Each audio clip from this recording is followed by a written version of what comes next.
Vamos lá, né? Olá, turma! Vamos então para mais um conteúdo. A gente vai entrar agora num conteúdo de emoções, né? A referência do texto tá aí para vocês e vamos iniciar. Né? Questão norteadora. Qual que é a importância do conceito de emoção para o funcionamento psicológico adaptativo? Né? Lembrando que esse é só mais um viés acerca da temática, né? Se a gente fosse pegar, às vezes, através de uma outra concepção teórica, nós encontraríamos outros conceitos, tá? Esse conceito aqui, ele tem uma pegada um pouquinho mais evolucionista. Até o nome já diz, ó, funcionamento psicológico adaptativo, tá? Talvez se eu estivesse utilizando de outras teorias, a gente teria outras terminologias, tá? Mas é só para que vocês compreendam que esse é só um olhar, que a partir dessa temática poderemos ter tantos outros. Bom, o objetivo das emoções não é exclusivamente o de sobrevivência, mas também o da qualidade desta sobrevivência. Ou seja, em termos mais psicológicos, as emoções também desempenham um papel central na promoção do bem-estar psicológico. Darwin salientava o fato de não ser o mais forte que sobrevivia, mas sim aquele que era dotado de melhores competências de adaptação. Acredito que um dos elementos, né, fulcrais aqui, ou fundamentais, porque esse texto ele está todo baseado, gente, num português de Portugal, tá? Fundamentais dessas competências de adaptação residia então em estar de alguma maneira em contato aí com o meio circundante, né? Ou seja, com o contexto. Funcionamento adequado no sistema emocional e motivacional. Então, o que ele quer dizer com isso? Que de alguma maneira esse aspecto relacional de emoção e ambiente, ou emoção e contexto, é o que vai dar essa ideia de adaptação, tá? Porque a gente vai ter que se adaptar, então, a determinados contextos, né? Para a gente se perceber aí dentro dessas emoções. Então, vamos lá. Do ponto de vista etimológico, né, ou etimológico, que é acerca da etiologia, a palavra emoção volta a articular-se com a noção de sobrevivência e bem-estar, no sentido de que a sua raiz aponta para ativação e movimento, tal como a raiz da palavra motivação, que é pôr em movimento. Desse modo, as emoções têm um caráter essencialmente motivacional.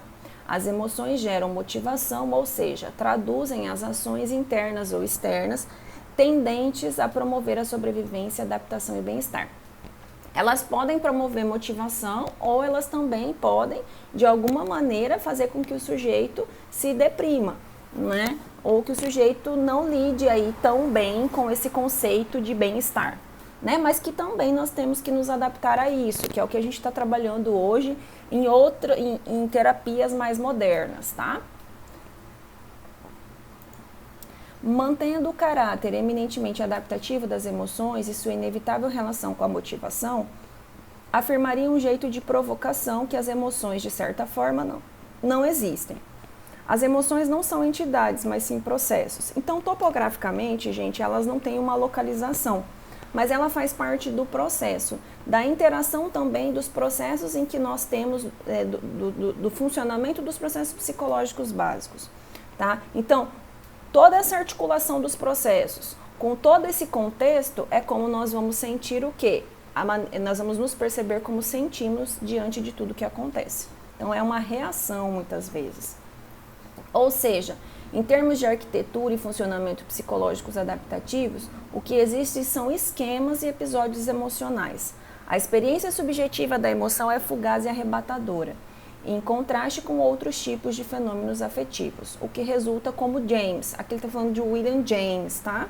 Que afirmava que a reação de um sistema complexo a determinado tipo de estímulo com forte valência emocional, dado que relacionados, né, com a sobrevivência. Então, ele quer dizer que tem uma valência muito grande, né? É um sistema complexo com um alto teor de valência, né? Junto com o quê? Com as interações aí do contexto, e que isso está relacionado às questões de sobrevivência, porque nós estamos falando de uma perspectiva evolucionista.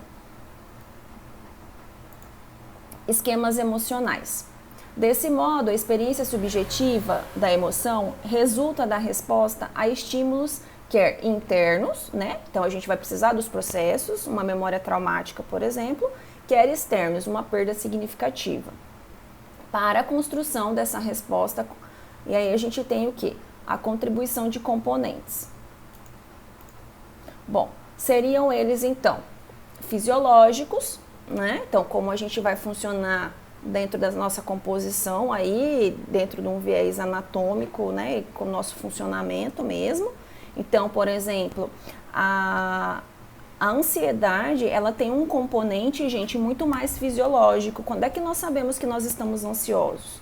Porque a gente vai dando sinais da fisiologia, né? A gente vai tendo alteração do batimento cardíaco, a gente vai tendo sudorese. Então, tem essa relação aí com a fisiologia também, tá? Dentro das emoções. Cognitivos, então a gente tem os elementos cognitivos que funcionam dentro desses esquemas, a memória episódica, então, e o que é o expressivo motor. Articulados no que se designa, então, por esquemas emocionais que se organizam e potencialmente reorganizam ao longo de todo o ciclo de vida. Bom, lembrando da parte do, aqui ele coloca expressivo motor, gente, mas nós também temos memórias motoras, nós aprendemos pelo aspecto do desenvolvimento motor dentro do nosso histórico de vida. Então, por exemplo, a parte que a gente fala que está mais voltado para a psicomotricidade, né, tudo isso está nos primeiros estágios de vida, onde a gente utiliza mais, que a gente aprende a andar, a gente aprende a aquisição, por exemplo, de comer, tudo isso está voltado para o motor, tá? O brincar está voltado para o motor, então a gente está usando o corpo, movimento, tá? Para que fique claro para vocês isso.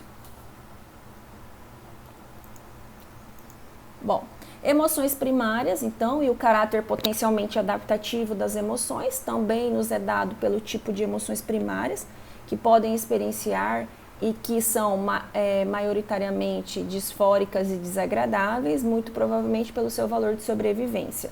E aqui é um olhar, tá? Se vocês forem pegar talvez outras concepções teóricas, a gente vai falar de outras terminologias.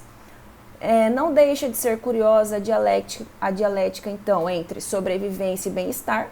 Para que o bem-estar seja possível, que é a euforia, parece ser necessária a capacidade de processar adequadamente as emoções mais associadas à sobrevivência, que é da disforia. O que ele coloca aqui como euforia?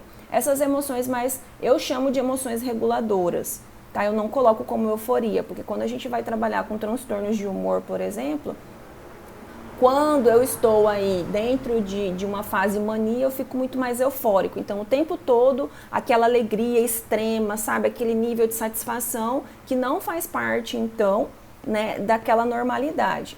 Né? E a disforia é o contrário, o que ele quer dizer aqui. Então, de certa maneira,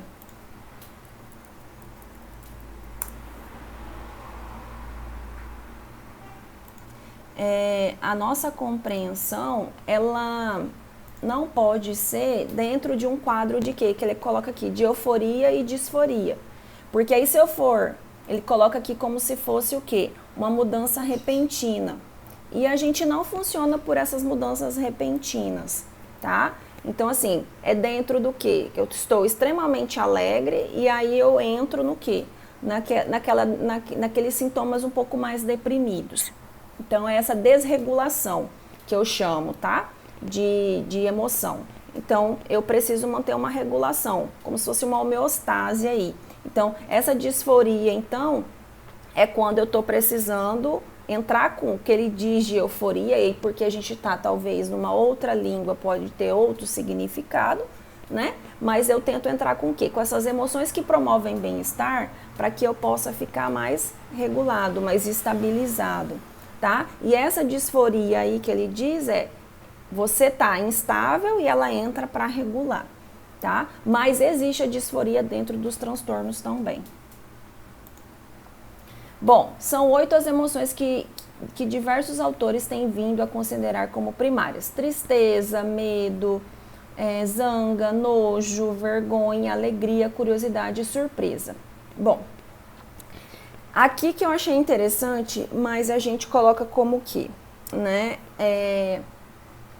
Tem determinados tipos de emoções, esse aqui tem um leque mais ampliado, mas, por exemplo, o que a gente chama de emoções primárias, né? São aquelas emoções que a gente traz de fábrica. Então, eu já venho com elas porque eu também preciso me adaptar a esse contexto, mas eu também tenho que ter um sistema de defesa no qual eu reajo, né? Então, pra gente, enquanto humano, a gente precisa entrar em contato com essas emoções, por quê? Porque elas têm uma função adaptativa pra gente nesses primeiros anos de vida. Então, a criança chora mais, mas ela chora. Por quê? Porque é uma forma de comunicação. Então, por exemplo, quando ela não vem com a aquisição da linguagem já pronta na nossa língua. Então, ela entra em contato mais com o quê? Né? Com essa zanga que ele fala, né? Com essa tristeza. Só que, para uma criança, por exemplo, a tristeza ou o choro, que é um comportamento, ele tem uma função diferente, porque a criança protesta. Então, é a forma com qual ela se comunica, né? Mas, naturalmente, nós vamos tendo contato com essas primeiras emoções, que nós choramos, nós sentimos tristeza, nós sentimos alegria. Mas tudo isso, gente, é aprendido, tá? O medo, ele é, junto com a ansiedade, correlata. Então, ele vem de fábrica, também é adaptativo, né? Então, é o que nos protege. Conforme nós vamos aprendendo ao longo da nossa ontogênese, nós vamos sabendo o que é que nós temos medo, né? O que nós podemos ou não podemos fazer. E aí, naturalmente, por exemplo, nós temos medo de altura. Por quê? Faz parte da nossa filogênese enquanto mamífero, né? Nós não voamos, então nós temos medo de altura. E aí a gente vai aprendendo, vai se adaptando, vai se expondo e vamos talvez perdendo esse medo. Então tem emoções que a gente vem trazendo de fábrica, nojo, as crianças também têm muita repugnância às vezes de determinados tipos de comida, tá? Vergonha não colocaria como se fosse da primária, mas enfim, é o que o texto traz, e aí se a gente for pegar outros, vocês vão ter contato, tá? Mas são as emoções aí que estão dentro desse rol de emoções primárias. Bom, essas emoções são as que mais diretamente se relacionam com a sobrevivência, emprestam significado ao meio, contexto interno e externo. Então, né, como o sujeito sente, o que vem de fora para dentro, como ele vai interpretar. E aí vem já o processo de aquisição, de aprendizagem junto, né? Parecem ter um caráter inato, manifestando-se muito precocemente em todos os seres humanos, e nós precisamos disso pelo valor adaptativo e pelo valor literalmente de sobrevivência, e são dotados de um caráter transespacial e transtemporal. Então não tem uma dimensão de espaço quando ela aparece. Nós já nascemos com ela e nós vamos ficar pro resto da vida com isso. As emoções não são positivas nem negativas. E aí isso é um juízo de valor que nós vamos atribuindo de acordo com o nosso histórico de vida. As emoções não são positivas nem negativas, mas sim subjetivamente agradáveis ou desagradáveis, e adaptativas e não adaptativas. O que ele quer dizer? Ela é adaptativa ou não desadaptativa? E o que norte que é isso que ele está dizendo? Vai depender do nosso histórico, da nossa ontogênese, né, de como nós nos relacionamos aí com tudo isso que nos acontece. Aliás, existem experiências emocionais que são agradáveis e não adaptativas, como o prazer associado a consumos ou a satisfação dos assassinos em série, por exemplo, né? Então, elas são agradáveis e não são adaptativas, né? Por quê? Porque o sujeito está matando o outro. Mas aí é de uma outra ordem que nós estamos dizendo. E experiências emocionais que não são agradáveis, mas que são adaptativas, como a experiência de tristeza associada a uma perda significativa. Como, por exemplo, também uma pulsão de morte, quando a pessoa busca intenso prazer, mas ela se coloca em risco o tempo todo. Então, é extremamente prazeroso para ela, mas ela está lá entrando, por exemplo, em vários tipos de atitudes em que ela pode se pôr em risco, em que ela põe a vida em risco também, que são agradáveis, mas não são adaptativas, tá? Uma perspectiva claramente mais heurística, tanto em termos de compreensão como de utilidade clínica, implica uma diferenciação tipológica baseada em sua morfologia, tá, e função. Então, aqui ele quer dizer o quê? Né? Que, de alguma maneira, a perspectiva que a gente vai adotar é essa diferenciação de morfologia e de função que a gente vai estar percebendo aí dentro do aspecto que a gente está querendo considerar do que de alguma maneira, deixa eu só voltar aqui, gente, só um minutinho. Aí, quando a gente fala da morfologia, eu falo de topografia. Então, é como essa emoção, ela é apresentada pra gente. Então, o que isso quer dizer? A forma, né? A função é a função que nós damos. Então, por exemplo, para nós, a topografia de sorrir é isso aqui, né? Então, para o chimpanzé, ele faz o mesmo movimento, não faz? Que é mostrar os dentes. Mas a função é diferente. Então, por exemplo, para nós estamos felizes, ou estaríamos felizes, né? Toda vez que nós fazemos isso aqui, nós damos risada.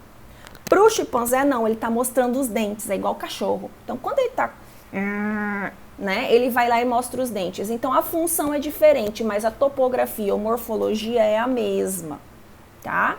Então, por exemplo, em culturas, a gente também tem significados diferentes de algumas expressões,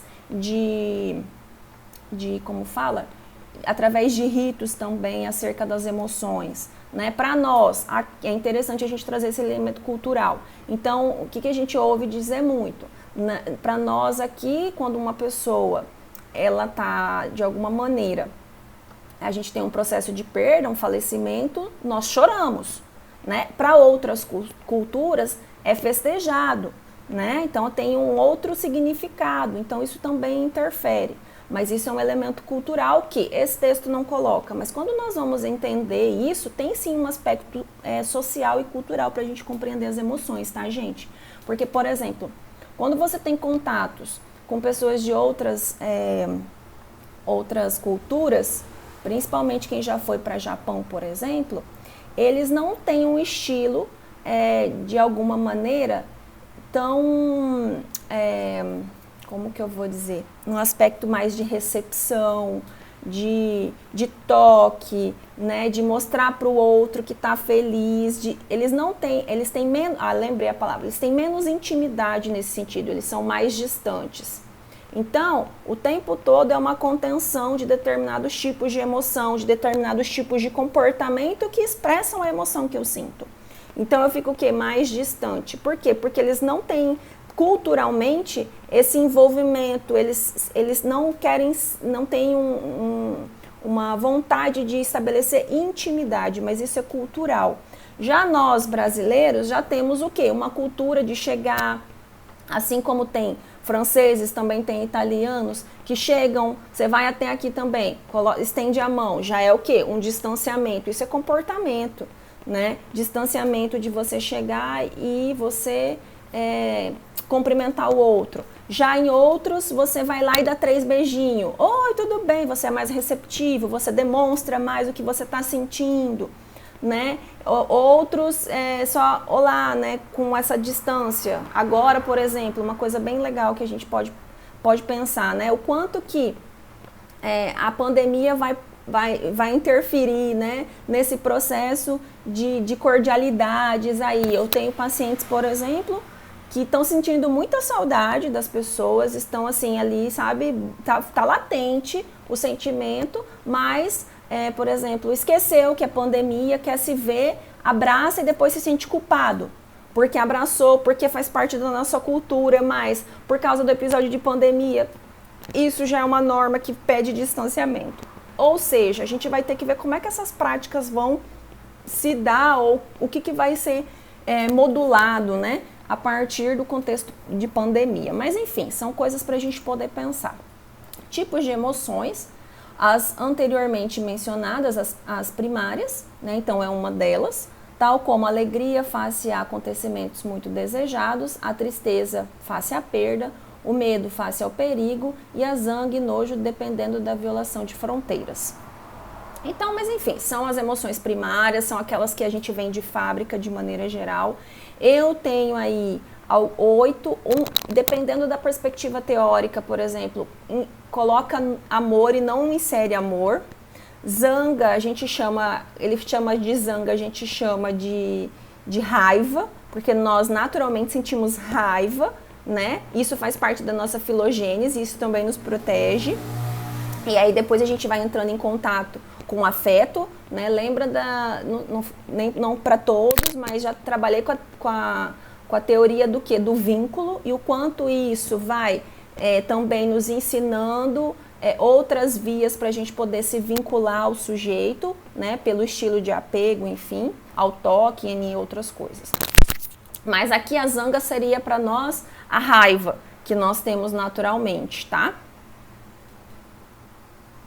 E aí, um contraponto pior que a gente estuda no quê? Lá nas emoções secundárias, já é o ódio, que aí a gente tem do que a gente tem hoje mais forte, preconceito, quando eu aniquilo o outro, né? Enfim, uma série de coisas que está por trás dos conceitos das emoções. Mas quando eu trabalhar regulação emocional com vocês na próxima aula, vamos ver se eu consigo abordar isso ou não. Como já foi referido, esse tipo de emoção ou esse tipo de emoções são sempre adaptativas, dando que nos põe em contato com contextos e impulsionam tendências de ação motivacionais no sentido de sobrevivência e bem-estar. Então, é como se eu estivesse sempre em busca desse bem-estar, né? Mas ele nos impulsiona para isso mesmo. As emoções primárias também podem ser aprendidas e não adaptativas, como nós falamos, tal como o medo face à intimidade, né? Que aí é uma questão um pouco mais simbólica. Né? Esse tipo de emoção resulta essencialmente de aprendizagens em processos de socialização não seguros, e aí são os tipos de apego, que aí quando a gente tiver outras disciplinas eu ensino para vocês, quem não teve contato, aí eu retomo alguns conceitos para vocês. Então, geralmente são pessoas que têm um estilo de apego um pouco mais ansioso e que ela não se sente segura no nível de intimidade. Né? Então, toda vez que eu estou tentando pessoas, né, que estão tentando se aproximar, eu não vejo aquilo como seguro. Então eu tento fazer o quê? Manter essa distância. Não gosto de entrar em contato. Às vezes tem um custo muito alto quando eu me aproximo das pessoas. Aí pode ser em função de sentimentos, né, de abandono, de rejeição, enfim, outras coisas. Onde a expressão emergente de necessidades da criança se depara com respostas não adequadas dos cuidadores primários. Ou seja, esse tipo que ele está querendo dizer aqui dos estilos de apego justamente. Né? Geralmente a gente tem essa compreensão, e esse texto também tem, que conforme o cuidador primário não atendeu algumas urgências ou algumas situações de que a criança ou o bebê demandavam, então, esse sujeito ele vai ter o quê? Essa compreensão de que o cuidador pode ser um pouco desatento, né? Ele não está ali para atender o que a criança precisa. Então, de alguma maneira, a gente vai tendo o quê? Em algumas concepções teóricas, que a partir desses cuidados primários, tá? Com as pessoas responsáveis, né? Ou com pai, com mãe, com quem for, mas quem for fazer aí essa vinculação parental, a gente vai também tendo estilos de apego, tá? A gente fala seguro, inseguro, ansioso, enfim, entre outros, tá? As secundárias, quando uma emoção, ela tapa ou, enfim, né? Outra mais adaptativa ou primária, mas ela é o quê? Quando ele fala tapa, ela é um tipo de emoção em que ela deriva das emoções primárias, tá? Esse tipo de emoção parece ter um caráter eminentemente defensivo, normalmente as regras proibitivas ou pressupostos catastróficos associados a experiências de emoções primárias. A adaptação implica a ultrapassar a emoção secundária com o objetivo de experienciar a primária subjacente. Eu não sei se seria bem isso, gente, porque assim, a gente vai entrar em contato com essas emoções e para mim vai depender muito da construção simbólica do sujeito e de como ele vai lidar com essas emoções. Então, conforme a gente vai compreendendo o mundo da linguagem, dos sinais e das convenções sociais, a gente vai compreendendo essas outras emoções. Né, que inicialmente a gente não tem aparato biológico, não temos maturação nervosa para compreender. Né? A gente vai precisar de uma série de coisas que vocês já sabem do desenvolvimento. Trata-se mais adequadamente de comportamentos emocionais cujo propósito é de influenciar os outros, tal como lágrimas de crocodilo, uma vez mais em termos de bem-estar, urge encontrar formas contextualmente mais adaptativas de regular as necessidades inerentes às emoções instrumentais. Né? Aqui seriam o quê? As instrumentais, que seriam relacionados a comportamentos emocionais. Eu não chamaria de emoções instrumentais, tá? Mas eu chamaria de comportamento mesmo, mas ele dá essa terminologia. Ou seja, é um comportamento que vem associado com a emoção. Então, conforme vocês vão vendo em algumas terapias, a gente usa muito isso. O que você estava sentindo? Que tipo de emoção? Aí, que comportamento? Então, é essa relação que nós temos de nos perceber, tá? Outros fenômenos afetivos que ele coloca, humor e sentimento, né? Como já vimos, as emoções primárias têm um caráter fugaz, imperativo, arrebatador e de alta ativação, relacionando-se com um estímulo específico e sendo interrompido, então, por qualquer outra atividade. E isso, gente, pode não acontecer, porque, por exemplo, a tristeza, por exemplo, ela não é um tipo de emoção que é fugaz. A gente pode ter um nível de ativação, mas ela pode permanecer, dependendo do estado em que eu me encontro, por longo tempo. A gente não vive com um estado por muito tempo de alegria, mas a gente entra em contato muito mais com as emoções que de alguma maneira provocam aí esses desconfortos do que qualquer outra coisa, né? Então, assim, tem emoções sim, por exemplo, raiva. Quando a gente está altamente desregulado, a gente entra muito em contato com raiva, a gente entra muito em contato com tristeza, tá? São as emoções que mais aparecem. E são emoções primárias, né? Só que, dentre essas, a gente vai fazer o quê?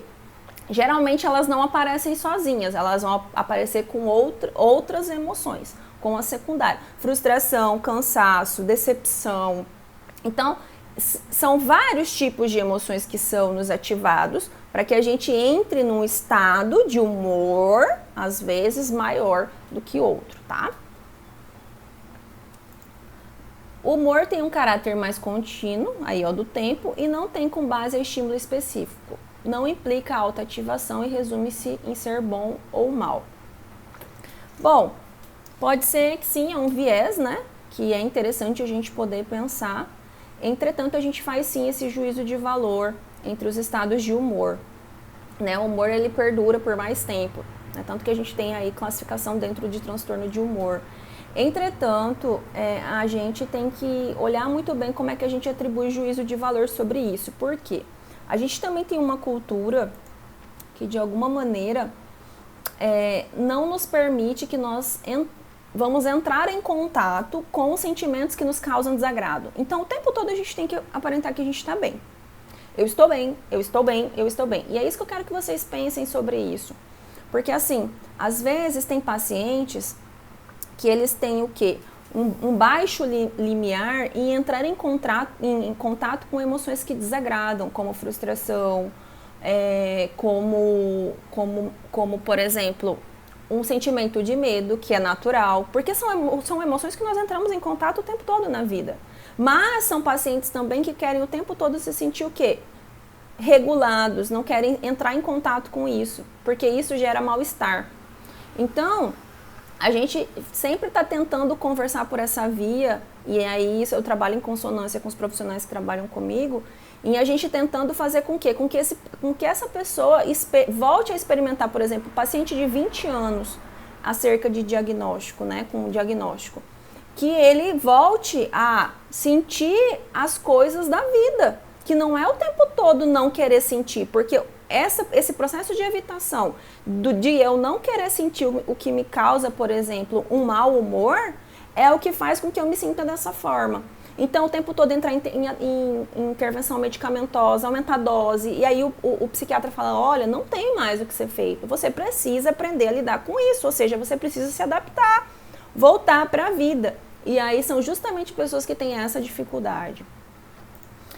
Bom, por sua vez, os sentimentos parecem ser marcadores de tonalidade efetiva, né, que fazem parte de atitudes que orientam as nossas respostas de aproximação ou evitação ou evitamento face a domínios específicos a estímulos, né? Então, ele coloca aqui no próximo uma coisa bem bonitinha, né, que de alguma maneira ele coloca, metaforicamente, as emoções primárias podem ser vistas como uma pintura a óleo, o humor uma aquarela e os sentimentos um desenho a lápis, né?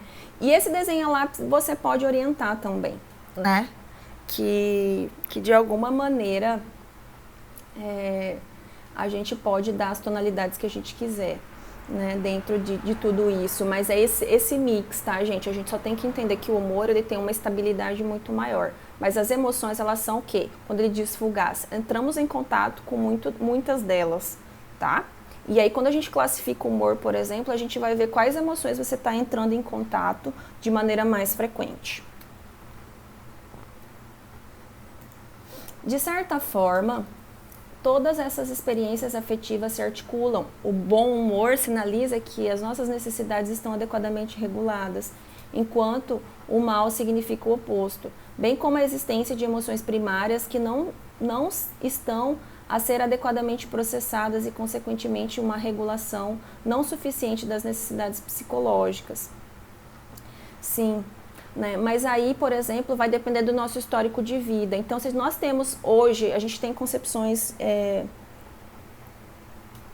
nós temos determinados tipos de abordagens ou terapias que nós trabalhamos com o quê? Com a desregulação emocional. Então, ambientes extremamente invalidantes para o sujeito, quando a gente usa biosocial, por exemplo, como concepção teórica para a gente entender o sujeito, o tempo todo essa maneira disfuncional que ele tem de ver, ele tem a ver, assim, o olhar, o óculos que ele põe na vida, sabe? Então, essas emoções primárias que ele teve contato, ou as primeiras emoções que ele teve contato na vida, elas foram invalidadas. O sujeito, ele não tem a percepção adequada do que ele sente. E às vezes a gente faz isso, né? Os nossos principais cuidadores fazem isso na vida sem perceber. Mas enfim. Por sua vez, os sentimentos de aproximação e evitamento resultam das experiências emocionais associadas aos domínios de estímulos sobre os quais incidem as atitudes. De certa forma, pode-se afirmar que a experiência emocional alimenta e reestrutura os sentimentos, né? Bom, funções das emoções, né? E aí aqui é para vocês começarem a ter um norte, tá, gente? Isso daqui não é nada. Se a gente for pegar outra via, nossa, eu estudo outras coisas também que são super legais, mas é porque eu quero que vocês vejam que tem coisas que falam disso, né? Que tem aí hoje determinados tipos de terapia que a gente trabalha com regulação emocional. Então, é uma das coisas que é importante vocês começarem a ter a compreensão de que isso existe, né? Que anteriormente nós não trabalhávamos tanto por essa via. Uma função orientada, então, no mundo, tanto em termos físicos como psicológicos e interpessoais, dar significado à experiência. Uma função de comunicação, como nós próprios e com os outros percebemos mais integralmente do que se passa conosco e comunicá-los aos outros, tanto verbal como não verbal. E aqui a função comunicativa é importante, ele está dizendo da assertividade, então a maneira com qual eu me sinto, porque se eu preciso entender que se eu tenho para dizer como eu me sinto, eu entro em contato com as emoções e eu tenho um humor mais estabilizado, certo? Certo. Então, tudo isso, a maneira também com qual eu me sinto, é a maneira também com qual eu me comporto, como eu me comunico, né? Se eu me sinto mais ou menos capaz. E dizer como eu me sinto, eu preciso de um ambiente que valide isso, de que eu tenha abertura para falar disso, né? Então, são vários componentes. Quando a gente está falando de emoções, a gente está falando de outras habilidades, né? De outros processos, por exemplo, como comunicação, como linguagem, né? A função preventiva, quando não nos entristecemos, acabamos por nos deprimir, dói mais a dor que não dói, quando não nos permitimos ter medo, acabamos por entrar em pânico, quando não nos permitimos zangar, tornamos violentos. Aqui ele quer dizer de um aspecto social. Então, lembra quando eu disse para vocês que nós temos uma cultura, um social que demanda que a gente fique feliz o tempo todo, ou por questões, por exemplo, de sexismo, que homem não chora, que homem tem que ser forte, né, que tem que superar as coisas, tem mandatos internos em que nós vamos construindo tudo isso. E aí a função preventiva é justamente a gente fazer o quê? A gente psicoeducar o sujeito de que existem essas emoções, né, só que esse ambiente tem que validar, né, porque não dá pra gente trabalhar, por exemplo, você consegue dizer a maneira com qual você se sente? Sim. E aí o sujeito trabalha tudo isso, ele chega lá no ambiente e ele se coloca numa situação de vulnerabilidade, né? Porque ele está se expondo, e aí alguém vai lá e zomba da cara dele, né? Homem não pode chorar, homem não pode entristecer. Então, todas essas são coisas que punem o sujeito, que invalidam o sujeito nos ambientes, e aí é um tipo de expressão ou comportamento que não vai mais ser emitido. Uma função de sinalização e de preparação para a ação, de certa forma, implica todas as outras, sinalização de grau de regulação e satisfação das necessidades e de ações necessárias para a mesma regulação. Né? Então, a gente também se percebe o que está acontecendo conosco, o que está por trás, mas isso tudo a gente vai trabalhando com muita cautela, tá? Quando a gente faz psicoeducação, quando a gente vai fazendo com que o sujeito fique mais perceptivo. Vamos lá. Entendo que adaptação, bem-estar e saúde mental dependem da capacidade de regulação de 7 polaridades dialéticas acentuadas por diferentes modelos teóricos, né? Prazer, ser capaz de experienciar e desfrutar de prazeres físicos, e dor, de ser capaz de vivenciar dores inevitáveis, diferenciar sofrimento produtivo e improdutivo, tá? E isso é uma coisa também interessante para a gente poder pensar. E capacidade de atribuir significado ao sofrimento. Às vezes tem um sofrimento justo, limpo, né? Então a gente tem tudo isso também, conforme as nossas perdas, conforme o nosso histórico de vida, tá? E aí tem coisas que, dependendo do histórico, ele não é justo, ele não é limpo. Quando a gente trabalha luto, a gente compreende isso melhor, que não acaba entrando aqui nessa via, tá?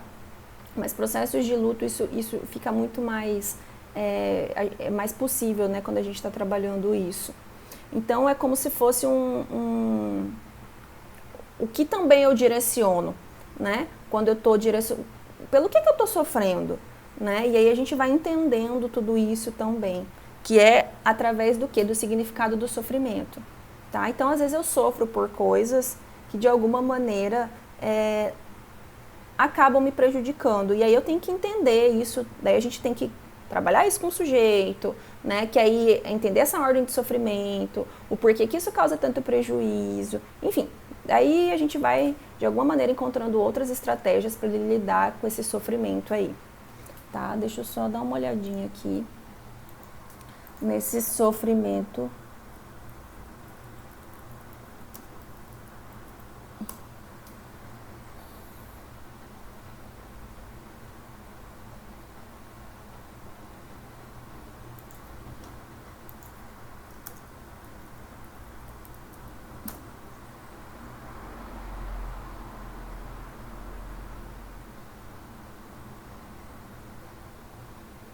Bom, vamos lá. Mas, gente, é muito mais pela via depois do que eu mereço ou não mereço, tá? E aí são coisas que a gente vai construindo com o sujeito. A proximidade, então, né, de ser capaz de estabelecer e manter relações de intimidade ou proximidade com os outros, e a diferenciação, que é ser capaz de diferenciar dos outros e se autodeterminar. Aqui são outras coisas que a gente trabalha com o self do sujeito, tá? Bom, produtividade, ser capaz de concretizar desafios, sentidos e valiosos, e lazer, ser capaz de relaxar, sentir confortável com tudo isso. Por quê? Porque às vezes a gente se coloca num mecanismo de de um funcionamento que a gente não se permite descansar, toda vez que a gente... Aí é processos de saúde acerca do adoecimento, acerca do trabalho, né? Ou de outras questões. Mas toda vez que eu descanso eu me sinto culpado, né? Controle, ser capaz de exercer influência sobre o meio e cooperação, né? Cedência, ser capaz de delegar, de abrir mão. Então o controle, né? O quanto eu preciso manter as coisas sobre o meu controle. Isso também traz sofrimento para o sujeito. Bom, a exploração e atualização, ser capaz de explorar o meio, de se abrir à novidade, então da abertura para coisas novas, tranquilidade, ser capaz de apreciar o que se tem, o que se é no aqui e agora, né? Então, não trabalhando com perspectivas um pouco mais futuras, mas trabalhando no tempo presente. Coerência do self, congruência entre self real e ideal, congruência entre pensamentos, sentimentos e comportamentos do próprio e incoerência do self, ser capaz de tolerar conflitos e incongruências ocasionais. E isso aqui é uma das coisas que é mais difíceis de serem trabalhadas, né? Porque tem pessoas que desregulam justamente por quê? Porque tem dificuldade desses conflitos aí acerca das relações. Autoestima, ser capaz de estar satisfeito consigo e de se estimar. Autocrítica, de ser capaz de se identificar e acertar e aprender com a insatisfação e erros pessoais, né? Então, às vezes, nós somos muito exigentes e, às vezes, nós temos dificuldade de tolerar os nossos erros, né? E a gente vai trabalhando a flexibilização disso, porque isso também traz adoecimento, né? Conclusões e implicações. A capacidade de regular a satisfação de necessidades psicológicas vitais parece ser, assim, essencial para a promoção de experiência de bem-estar psicológico e da saúde mental. Estando essa capacidade tão dependente de um funcionamento emocional adequado, revela-se então essencial. Prestar atenção e permitir o experienciar emocional, particularmente no tocante das emoções primárias, permitir ativação e inferenciação à expressão emocional, promover regulação emocional, particularmente mediante agir dos planos de ação motivacionais inerentes às emoções primárias. Eu vou trabalhar regulação emocional na próxima aula. E aí aqui vai, né? Coloca-se igualmente a questão relativa a como e onde aprendemos essas competências emocionais complexas, essencialmente nas experiências de socialização e ressocialização seguras e na psicoterapia, quando aquelas forem inseguras, né? Então, assim, se eu não conseguir ter isso dentro da minha ontogênese, dentro da minha história de vida, aonde é que nós temos que trabalhar isso? Dentro da terapia, para que o sujeito ganhe o quê? Ganhe um lugar que ele se sinta seguro, se sinta vinculado e ele consiga fazer o quê? Transpor isso, sair da terapia e utilizar isso na vida, tá? Mas aquele vai ser um ambiente seguro para que ele possa fazer esse movimento de ida e vinda e ele experimente tudo isso. Que anteriormente era doloroso, né? Fragilizava, mas agora ele se sente seguro e capaz.